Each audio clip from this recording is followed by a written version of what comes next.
ரொம்ப புனிதமானதுங்க வந்து. ஆனால் இதுமாரி ஜனங்கள்லாம் வந்து ரொம்ப அவசரப்பட்டு ரோட்டில் வந்து சாப்பாடு இல்லாமல் அங்கே இல்லாமல் அவ்வளோ அவசரப்பட்டுக்கிறாங்க.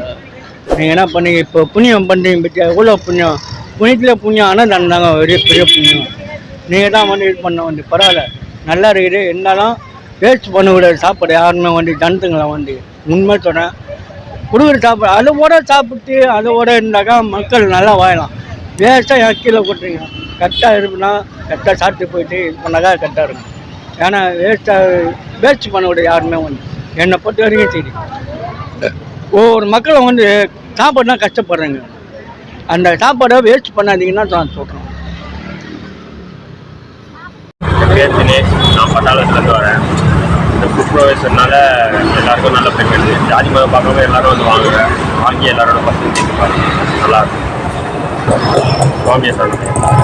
குழந்தைங்க பசியில் போகுதுங்க, காலையில் பள்ளிக்கூடத்துக்கு அவங்க சாப்பிட்றாங்க, கஞ்சி குடிக்கிறாங்க, டிஃபன் சாப்பிட்றாங்க. ஏதோ ஒரு நல்ல காரியம் தான் இது, அதனால் ஒன்றும் பிரச்சனை கிடையாது. என் பேர் சூர்யா, சூரத் பவன் தெரு. தினமும் இந்த திங்கட்கிழமையிலிருந்து ஞாயிற்றுக்கிழமை பக்கம் போட்ட இந்த அன்னதானம் வந்து பொதுமக்கள் இருந்து நிறைய பேருக்கு பசும்பட்டினி இருக்கிறவங்க வந்து சாப்பிட்டு வயலார ஒரு வேலைக்காவது நிம்மதியாக இருக்கிறதுக்காக எவ்வளோ பற்றி சாப்பிட்டு நிம்மதியாக இருக்கிறாங்க. இந்த அன்னதானத்துக்கு வந்து எல்லாம் கைது கும்பிடணும்னு நான் விரும்புகிறேன். சாப்பாடு நல்லா இருக்கேன். நான் 3 வாட்டி சாப்பிட்டேன், நல்லா இருக்கேன். சச்சிதானந்தலேருந்து வரோம், அங்கேருந்து வந்து சாப்பிட்டு போகிறோம்.